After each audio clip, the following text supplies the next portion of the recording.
नमस्कार, मैं हूं सुमी प्रकाश बेटा और आज हमारे साथ है पांगी कल्याण संघ के अध्यक्ष भक्त बड़ोत्रा जी। उनके साथ और भी पदाधिकारी और सदस्य हैं। पांगी के लिए आवाज़ बुलंद करते रहे हैं। पांगी के लिए क्या चीज़ें अच्छी हैं और क्या नुकसानदेह है, हर बार इनकी तरफ से मुद्दे उठाए जाते रहे हैं। उनका हल किस तरह से होना है और किस तरह से हुआ है और भविष्य की क्या रणनीति है, इस संदर्भ में हम बात करेंगे। पहले तो स्वागत है जी आपका। धन्यवाद आपका जो आपने हमें समय दिया। तो सबसे पहले मैं आपके चैनल के माध्यम से सभी लोगों की ये बोलना चाहता हूँ कि पांगी और पंगवाल समुदाय भारत आज़ाद हुआ उसके बाद आज तक भी उसी दुर्दशा में पड़ा हुआ जिस दुर्दशा से मतलब भारत आज़ादी से पहले था। कहने का मतलब ये है कि आप देखिए हमारी विधानसभा जो 1952 से लेकर 1966 तक अलग से थी, पांगी नाम से थी और तो श्री दौलतराम गुप्ता जी वहाँ से पहले विधायक रहे हैं। उसके बाद 1962 का जो डिलिमिटेशन हुआ है उसमें पांगी को अलग करके बरमौर के साथ अटैच कर दिया गया हुआ और उसके बाद अभी तक जितने भी विधायक बने हैं वो सब बरमौर से बने हुए हैं, जो कि पंगवाल के साथ एक अन्याय है। तो इसी के लिए आवाज़ बुलंद करते हुए पंगवाल समुदाय पिछले साल दिल्ली में पहुँचा हुआ था 50-60 लोगों को लेकर, और इस साल अभी जस्ट 2 दिन पहले ही हम हिमाचल की राजधानी शिमला में जाके आए और अपना ज्ञापन खासकर 2 चीज़ों के लिए देके आए हुए हैं। उसमें नंबर 1 पे हमारी विधानसभा की बहाली जो कि पहले थी, और दूसरा है चैनी पास टनल मुद्दा। अच्छा, जैसा कि इन्होंने खुद ही कह दिया है मुद्दे क्या हैं और हल कैसे होगा और कहाँ तक ये पहुँचाए हैं और उनका क्या समाधान होने वाला है, ये भी उम्मीदों पर टिकी है बात। बड़ी बात मैं यहीं से शुरुआत करूंगा, क्योंकि पांगी अलग विधानसभा क्षेत्र की आप डिमांड कर रहे हैं। आप डिमांड नहीं कर रहे हैं, आप चाहते हैं कि बहाली हो, क्योंकि पहले विधानसभा क्षेत्र पांगी था। और दुख ये है, पंगवाली एकता जो मंच है या पंगवाल कल्याण संघ है, उनको ये खेद है और उन्हें दुख भी है कि हर बार जो विधायक है अदर एरिया से बनता है, पांगी की कोई सुनता नहीं है। पांगी के लोग जो है अपने हालात पर हैं। ये हालात कैसे सुधरेंगे? अलग विधानसभा क्षेत्र बनेगी तभी सुधरेंगे क्या?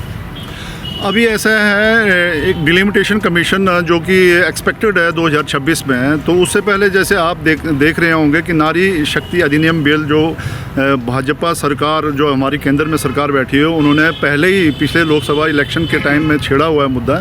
तो उसके लिए 2 कंडीशन रखी हुई, जैसे आपका एक तो सेंसस होना है और दूसरा आपका डिलिमिटेशन होना है। जैसे ही ये सेंसस होकर कंप्लीट होगा, डिलिमिटेशन हो जाएगा, तो हम पंगवाल्स को ये बहुत बड़ी उम्मीद जगी हुई है। कहने का मतलब कि 99% हम आश्वस्त हैं कि इस बार के डिलिमिटेशन में पंगवाल को अपना जो खोया हुआ अधिकार है वो मिलने वाला है।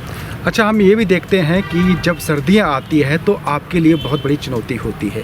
वहाँ पर कोई अगर बीमार होता है तो वो अपने हाल पर रहता है। अगर हेलीकॉप्टर सुविधा मिलेगी तब वो घाटी से बाहर जाएगा, तब उसका इलाज होगा। दुख तो बहुत होता होगा। नहीं, इसका देखिए हमारे पास अपना रिप्रेजेंटेशन नहीं है, विधानसभा में नहीं है, लोकसभा में नहीं है, हमारी बात करने वाला कोई नहीं है। हम जब भी बात करते हैं उसको आगे सेंटर तक पहुंचाया ही नहीं जाता है। इसी वजह से देखिए पंगवाल आज अपनी दुर्दशा पे, अपनी हालत पे पड़ा हुआ है। हमारे कहने का मतलब ये है कि अगर चैनी पास दर्रा, देखिए अब बरमौर से ओली उतराला की बात होती है या फिर कुक्ति से लाहौल की बात होती है, हमें इससे कोई ऐतराज़ नहीं है, वो बने उससे हमें कोई ऐतराज़ नहीं है। लेकिन हम ये कहते हैं कि आपका चैनी पास दर्रा जो है उसकी कम से कम बात तो कीजिए, है ना, प्रॉपर तरीके से उसको एक बार सेंटर के समक्ष उठाना तो चाहिए। क्योंकि देखिए जैसे ही बर्फबारी होती है तो 6-7 महीने के लिए पूरा एक लैंडलॉक एरिया बन जाता है, और ख़ासकर बुजुर्ग महिलाएँ बच्चे जब भी बीमार पड़ते हैं तो उन्हें आप देखिए बाय JNK या फिर बाहर लाहौल स्पीति हम आना पड़ता है। और हमारी देखिए हमारी दुर्दशा इससे ब्याह होती है कि जैसे पहले हम लोगों के लिए हेलीकॉप्टर सेवा दी जाती थी, पिछले 5 सालों से ये बंद कर दी गई है। कारण एक ही बताया जाता है कि रोहतांग टनल बन चुकी है और आपको इसका फ़ायदा मिलना चाहिए। आप देखिए रोहतांग टनल पांगी के हेडक्वार्टर से कम 100 किलोमीटर से ज़्यादा दूरी पर है। जब वहाँ पर भयंकर बर्फबारी हो जाती है तो पूरा रास्ता बंद हो जाता है, तो आप भगवान के सहारे रह जाते हैं। इसीलिए इस बार हमने इसका पूरा प्रपोजल और ड्राफ्ट जो है वो आगे दिया हुआ है कि आप कम से कम इस पे चर्चा कीजिए, क्योंकि इन प्रिंसिपल द्रमण से स्योंता चुवाड़ी चंबा से होते हुए ये जो national highway of authority India के सर्वे में आया हुआ है, तो हम कहते हैं कि एक बार इसका प्रॉपर तरीके से DPR बने, सरकार इस पर सोचे और इसके लिए बजट प्रोवाइड करे। बहुत से MLA आए हैं और अभी भी हैं, डॉक्टर जनकराज भरमौर विधानसभा क्षेत्र के विधायक हैं, क्या वो भी नहीं सोचते हैं पांगी के बारे में? नहीं, देखिए अभी पिछले 2 साल हो चुके हैं, डॉक्टर साहब को हमने इसके बारे में ज्ञापन दिया हुआ है, आश्वासन उनकी तरफ से भी मिला हुआ है, लेकिन प्रॉपरली देखा जाए तो ज़मीनी स्तर पे अभी तक ऐसा कोई रिजल्ट देखने को नहीं मिल रहा है जिससे कि पता चले कि गडकरी जी के पास हमारा ड्राफ्ट पहुंचा हुआ है। तो हमें उम्मीद है, आगे भी उम्मीद रखेंगे कि जब भी बात हो तो हमारा जो ड्राफ्ट है वो चैनी पास टनल का हमारे राजमार्ग मंत्री श्री गडकरी तक पहुंचे, ताकि कम से कम वो हाईलाइट हो। हम ये कहते हैं कि आज की डेट में ये जो जितनी भी चंबा की भी नॉन गवर्नमेंट ऑर्गेनाइजेशंस है, उनसे भी मेरी हाथ जोड़कर विनती रहती है कि जब भी इस मुद्दे पे बात हो तो आप केवल अपनी चौड़ी जो टनल की बात ना करें, बल्कि चैनी पास दर्रे की बात भी करें। क्योंकि अगर जैसे रोहतांग टनल बनी हुई है तो उसका फ़ायदा लाहौल स्पीति को अकेले नहीं मिल रहा है, वहाँ पे कुल्लू को भी मिल रहा है, मनाली के लोगों को मिल रहा है। कितने रोज़गार की संभावनाएं वहाँ पे जागृत हुई है। बहुत से लोग जो पहले दुर्दशा में थे, आज वो अच्छा रोज़गार मिला हुआ है, हाईलाइट हुआ है। तो ये चैनी पास दर्रा भी जब बन जाएगा तो इससे बहुत ज़्यादा फ़ायदा आपके चुराव के लोगों को होने वाला है, आपके चंबा के लोगों को होने वाला है। नज़दीकी मतलब पर्यटन की दृष्टि से भी ये हाईलाइट होगा। अच्छा, दूसरा फिर क्या है कि जैसे आपका सबसे बड़ा रिवर बेड जो है चंद्रभागा, वो पांगी से होकर जा रहा है। भारत सरकार ने उस पर 3 हाइडल प्रोजेक्ट जो है वो प्रपोज किए हुए हैं। आप देखिए देश में जब ये प्रोजेक्ट बनेंगे, उसके लिए जब काम कंस्ट्रक्शन का कार्य शुरू होगा तो आपकी टनल बनने से वो काम आपका 50% और ज़्यादा सही हो जाएगा। तो हम सरकार से यही मांग कर रहे हैं कि भाई इस पे ऊपर ज़्यादा ध्यान दिया जाना चाहिए। एक डिफेंस पॉइंट ऑफ व्यू से, जैसे मैं कई बार कह चुका हूँ कि पठानकोट आर्मी हेडक्वार्टर से जब आप मूव करते हैं लेह लद्दाख के लिए तो 800 किलोमीटर से ज़्यादा का सफ़र बनता है ये।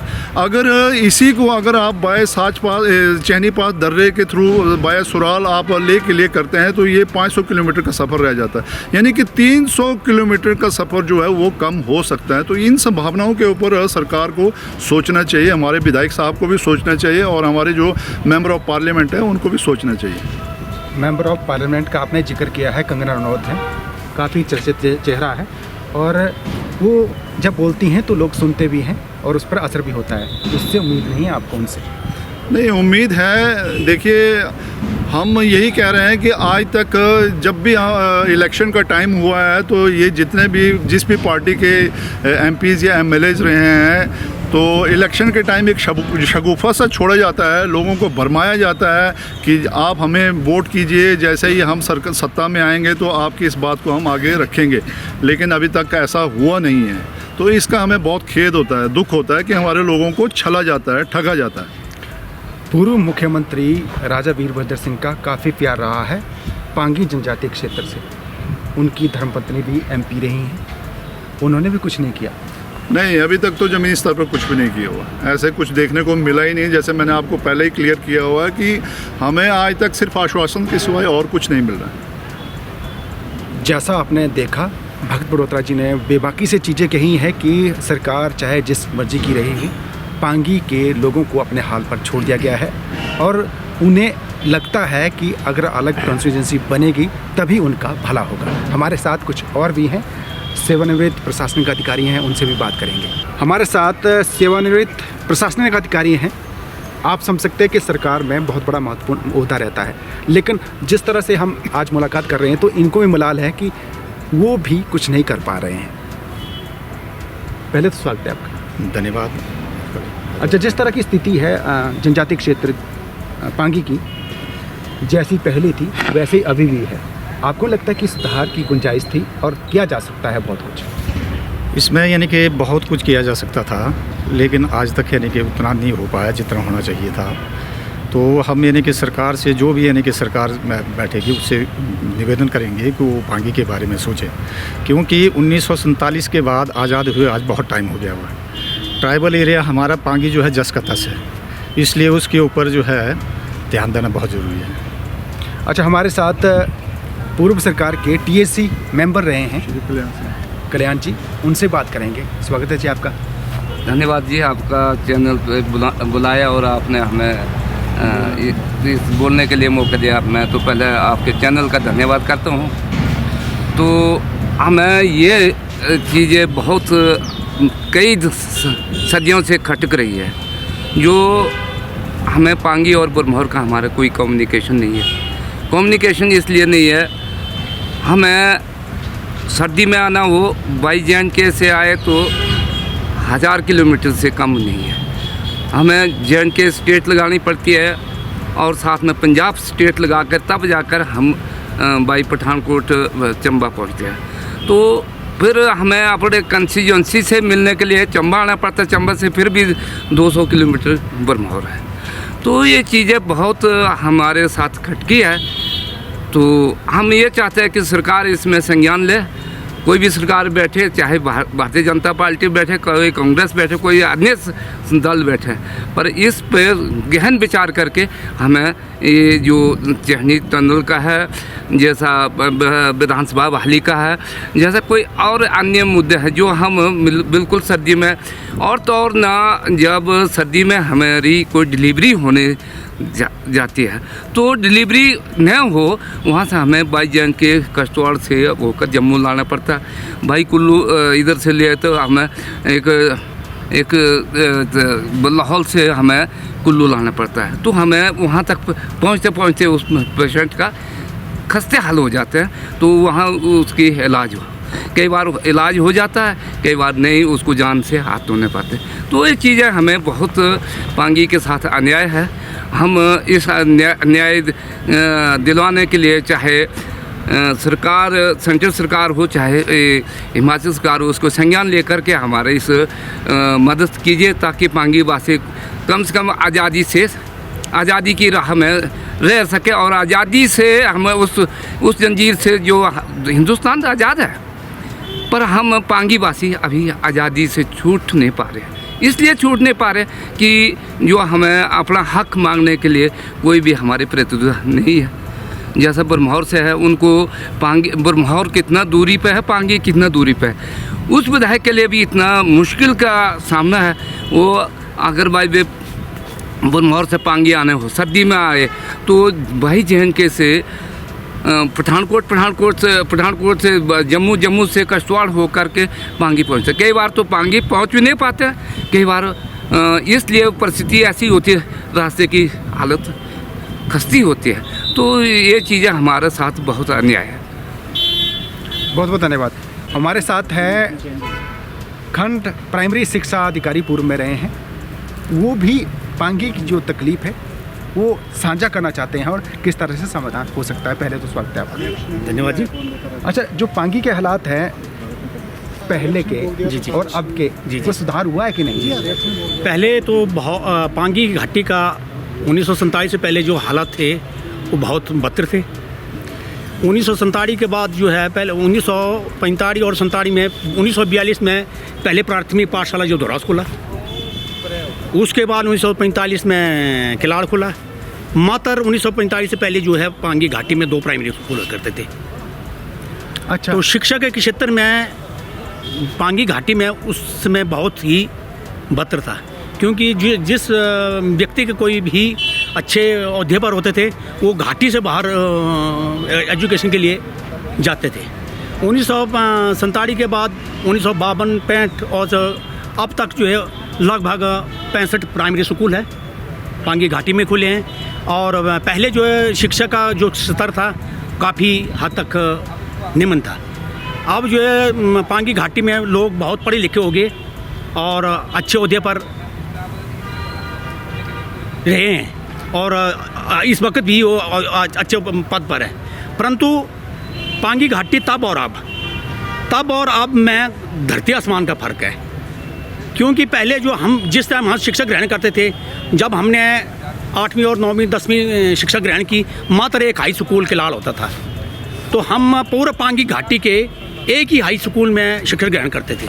आज तो मतलब इतना शिक्षा का जाल बिछा हुआ और हर जगह गांव-गांव में प्राइमरी है, सेकेंडरी पाठशालाएँ हैं और कॉलेज भी है। 2007 में जो है क्या नाम, वहाँ कॉलेज भी खोला गया है, ITI है, काफ़ी मतलब इंस्टीट्यूशन खोले हैं। परंतु उन इंस्टीट्यूशन में अधिक स्टाफ नहीं है। किसी भी मतलब कि स्कूल में जो है पूरा स्टाफ नहीं है। मैं समझ गया आपको जो बोलना चाह रहे हैं। आज की डेट में मतलब कि जो है पांगी घाटी में टीचरों की बहुत कमी है। मैं 2019 में रिटायर हूँ।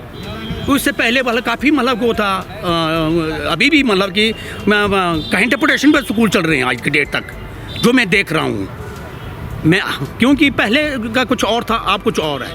क्योंकि इस वजह से जो है कुछ शिक्षा मैक्सिमम स्कूलों में जो है वो डेपुटेशन का चला हुआ है। आपके हिसाब से जो ठीक जी, है, जी, जो जी। शिक्षा व्यवस्था है अच्छी थी पहले, लेकिन अब जो है स्टाफ की कमी की वजह से ठीक नहीं मिल पा रही है। अच्छा, मेन मुद्दे पर हम ये आए कि पांगी के जो भौगोलिक परिस्थिति बहुत खराब है। क्योंकि हमारा आने जाने का जो रास्ता है बहुत दूर है। क्योंकि 4 महीने हमारे जैसे जुलाई अगस्त में हमारा 7-5 दर्रा खुलता है, और अक्टूबर में जैसे भी सरकार द्वारा 15 अक्टूबर को जो है ये विभागीय ये बंद किया जाता है जो, तो प्राइवेट व्हीकल चलती रहती है बाय जोत। आज के टाइम में जैसा 1-1.5 इंच बर्फ़ पड़ने के बाद जो है अभी जैसे किलाड़ घाट में पांगी घाटी में अगर 2-3 इंच भी पड़ जाएगी तो मतलब वो मात्र मतलब कि फिर जोत 7-5 आने जो है मुश्किल रहता है। क्योंकि पहले जो था, पहले कोई भी बीमार व्यक्ति होता था 1900 लगभग मेरे उसके कहने का मतलब कि 85-86 से लेकर जो 2000 लगभग 15-16 तक जो है फ्लाइट के द्वारा जो है सेवाएं, कोई बुजुर्ग लोग आने जाने में जैसे हवाई सेवा द्वारा सेवाएं चलती थी, और घाटी से कोई पेशेंट बीमार है तो बाहर भेजा था। परंतु आज की डेट में वो नहीं है। क्योंकि हमारा चंबा जो हेडक्वार्टर है वो देखने में तो हम उसके साथ नज़दीक है हवाई सेवा के लिए, परंतु हम जैसे हम घाटी से बाहर निकलते बाय कुल्लू और बाया JNK के द्वारा हम जब चंबा आते हैं तो 500-600 किलोमीटर की दूरी पर हम आते हैं। हमारी इतनी मुश्किल हो जाती है कि जैसे JNK से आएंगे तो रास्ते में हमारे को कठिनाई पड़ती है बहुत, जगह पर रास्ता भी उबड़ खाबड़ है। जैसे अभी भी बाय JNK का सुधार कैसे हो सकता है? चलो आप समस्या तो हैं, जैसे हमारे जो आपके जो लोग थे पुराने साथी, उन्होंने कहा है, लेकिन आप चाहते क्या है समाधान? क्या हो समाधान की बात करता हूँ। समाधान अगर काश हमारा घाटी का अगर कोई अपना प्रतिनिधि होता था तो ये दिन हमारे को देखने नहीं पड़ते थे। जैसे वो पुरानी कहावत है ना, कहाँ गंगा गंगोत्री कहाँ गाँव घाट, कहाँ हमारे MLA कहाँ भरमौर से, कहाँ पांगी कहाँ से, ठीक है ना। एक छोर से 200 छोर के ना हमारी इनके साथ सांस्कृतिक भाषा बोला, ना इनके साथ हमारा रहन बहन था, ना इनके साथ हमारा खान पान में। जब भी हमारे MLA महोदय जी पांगी घाटी में आते हैं साल के 2-3 चक्कर लगाते हैं, वो समस्या का समाधान करने के लिए आते हैं, परंतु जो है समाधान जो आगे तक प्रभु जाने या पहुंचता या नहीं पहुंचता, ये उन तक की सीमित है कि आगे जाए। इसलिए हमारा सरकार से ये निवेदन है कि हमारे को अगर टनल लेकर जाए तो हम समझते हैं कि हमारे लिए स्वर्ग की शहर यही है। क्योंकि हम पांगी से चंबा आने के लिए इस वक्त वर्तमान समय में लोग जो है वहाँ से माइग्रेटेड होके मैक्सिमम कुल्लू और चंबा में बसे हुए हैं। क्यों? कई ऐसे लोग हैं कि जो गरीब बेचारे जिनको लंग्स की प्रॉब्लम है, बीमार रहते हैं, वो क्वार्टर लेकर भी अभी भी यहाँ बैठे हुए हैं कि वह सर्दी के सीज़न में वो तो घाटी से बाहर नहीं आ सकता है, क्योंकि वहाँ से आने जाने का बर्फ पड़ जाए थी तो हम वहाँ से बाहर आना हमारे को मुश्किल हो जाते हैं। इसलिए सरकार से निवेदन है कि हमारे को टनल दिया जाए और हमारा अपना प्रतिनिधि होगा तब जो हमारा कहीं देश विदेश की उस तक हमारी जो बात पहुंचा सकते हैं। बहुत बहुत धन्यवाद। तो जैसा कि मजमून यही निकला है, निष्कर्ष यही निकला है, अलग कॉन्स्टिट्यूंसी होगी और टनल बनेगी तो तब हमारा जीवन जो है सुधरेगा। बहुत बहुत धन्यवाद। तो आप समझ गए, जो पीड़ा है वो निकल रही है। हाँ। और हम भी यही कहेंगे कि जो MLA हैं, जो बात निकल कर सामने आया है, वो भी पांगी के लोगों की समस्याओं का समाधान नहीं कर पा रहे हैं। डॉक्टर जनक हो या फिर MP हो कंगना रनौत, वो भी यहाँ के लोगों की समस्याएं का समाधान नहीं कर पा रही हैं, जैसा कि निष्कर्ष निकला है। मुझे लगता है कि जो MP है कंगना रनौत और विधायक है डॉक्टर जनक, उनको भी इनसे ज़रूर मुलाकात करके इनका समाधान करना चाहिए, क्योंकि जिस तरह से इन्होंने कहा है कि जो MLA हैं या MP है वो आते हैं सिर्फ वोटिंग के टाइम, या फिर जब आएंगे कोई कार्यक्रम होगा आएंगे, उसके बाद चले जाएंगे, उसके बाद वो अपने हालात पर छोड़ दिए जाते हैं। इसलिए उनकी समस्याओं का समाधान होना चाहिए। बहुत बहुत धन्यवाद।